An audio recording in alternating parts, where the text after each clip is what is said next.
तो जनाब वफाकी वज़ीर दाखिला मोहसिन नकवी साहब का कहना है कि बलूचिस्तान में किसी ऑपरेशन की ज़रूरत नहीं है, दहशत गर्दी से निपटने के लिए एक SHO ही जो है काफ़ी है।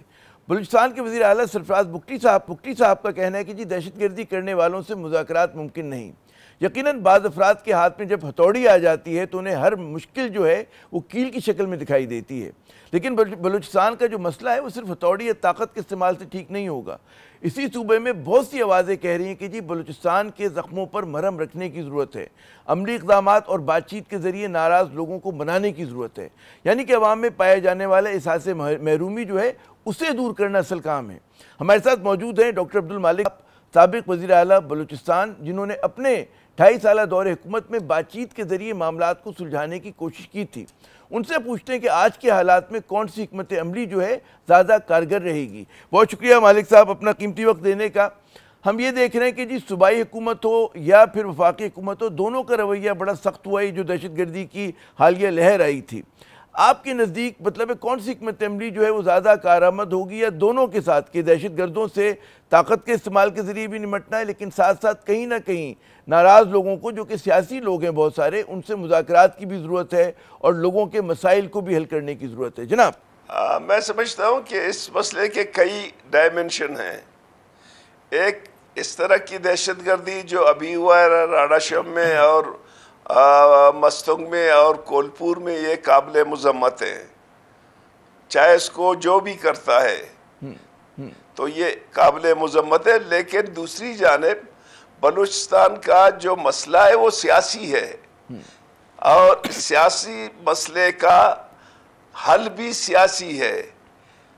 सियासी उसको हम इस तरह लेते हैं कि जब तक बलूचिस्तान को सियासी हवालों से आप डील नहीं करेंगे, फिलहाल तो बलूचिस्तान सियासी हवालों से डील नहीं हो रहा है, उसको स्ट्रेटेजिकली डील कर रहे हैं। मैं समझता हूँ कि बलूचिस्तान के अवाम पे भरोसा करके बलूचिस्तान के अवाम की हकीमियत को बहाल करें, बलूचिस्तान के अवाम का हक का वोट का हक दे दें, और जब अवाम के अपने नुमाइंदे आएंगे तब बहुत से मसले हल हो जाएंगे। लेकिन बदकिस्मती से 2024 में बलूचिस्तान के अवाम की राय को मुकम्मल तौर पर नज़रअंदाज किया गया है और इस हवाले से जो क़यादत आई है वो अवाम की नुमाइंदा नहीं है, इसलिए उसको अवाम के पास जाने की ज़रूरत नहीं है। तो मैं समझता हूँ कि बनकी के मसले जो है मल्टी डायमेंशंस हैं। एक उसकी हकीमियत है, दूसरा इस वक्त इंसर्जेंसी है। इंसर्जेंसी के लिए आप ज़रूरी है कि आप कॉन्फिडेंस बिल्डिंग में जाएं, पहले लापता अफराद के मसले को इशू को डील करें, इसके बाद गवर्नेंस के इश्यूज को डील करें, बेरोज़गारी को फोकस करें, बिजनेस को फ़रोग दें, बॉर्डरों को जो है ना अहमियत दे दें, तो तब जाके कुछ चीज़ें हो जाएंगी, मसले बेहतर होंगे। अगर नहीं आप कहते हैं कि जी SHO के ज़रिए मसले हल होंगे, तो 22 साल में तो नहीं हुए हैं। तो यहाँ पे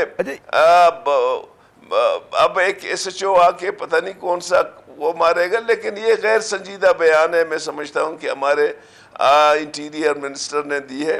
बलूचिस्तान की मसले को सियासी और माशी दोनों पहलू से देखने की ज़रूरत है। अच्छा, यहाँ पर आपको मुझे एक तदाद ये नज़र आ रहा है कि एक लेवल के ऊपर आपकी जो पार्टी है वो तो मरकज़ में उन्हीं लोगों की हिमायत कर रही है जो सपोर्ट कर रही है कि जिन पे यही इल्ज़ाम है कि वो मरकज़ में इस तरह से आए हैं।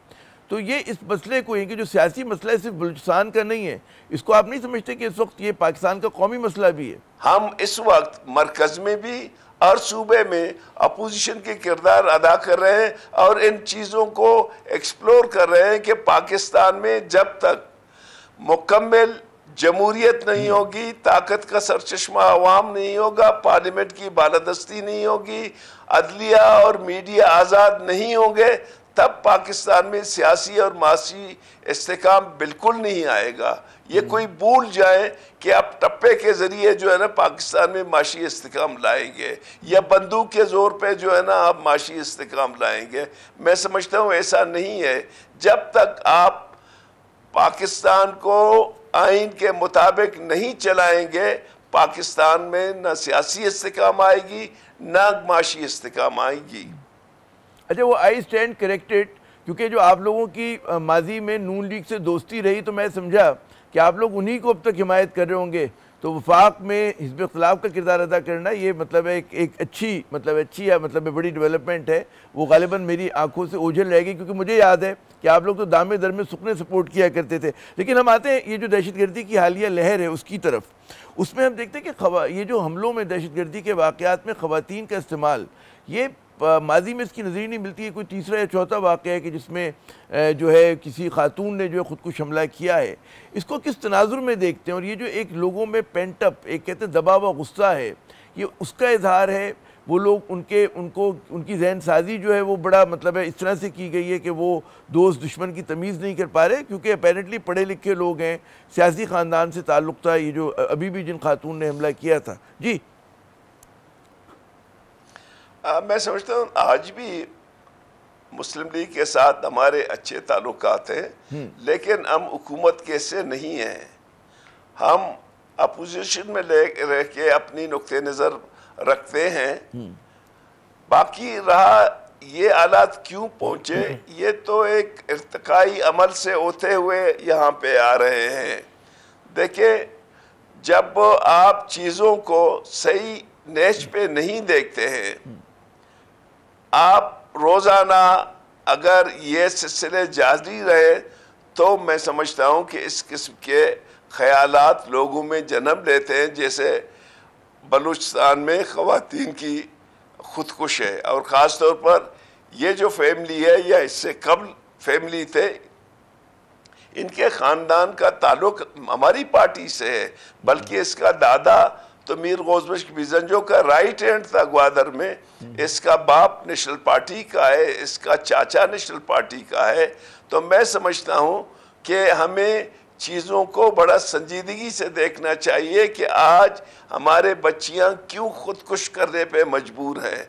ये चीज़ें देखने की ज़रूरत है, इनको फोकस करने की ज़रूरत है। आप सिर्फ बंदूक के ज़ोर पे चीज़ों को ठीक नहीं कर सकते हैं। दुनिया में काउंटर टेररिज्म, उसकी जो है ना नैरेटिव्स है, वो क्या आपको क्या देना है, किस तरीके से लोगों को ऑनबोर्ड करना है। यहाँ तो आप लोगों को भगा रहे हैं। दुरुस्त। अब यहाँ बलूचिस्तान में जो मौजूदा सूरत हाल है, इसको बजाय थ्रेट देने के इन पे मरहम पट्टी की ज़रूरत है। तो आप मुझे इजाज़त है, एक मुख्तसर वक्फा लेते हैं। जब मैं दोबारा आऊँगा तो आपसे मैं यही सवाल रखूँगा कि ऐसे क्या जो हैं वजूहात हैं कि इस तरह के पढ़े लिखे जो नौजवान हैं, चाहे वो मर्द हों चाहे ख़वातीन हों, कि वो दहशत गर्दों के या जो इंतहा पसंद हैं उनके आलेकार बन रहे हैं। बात करते हैं वक्फे के बाद।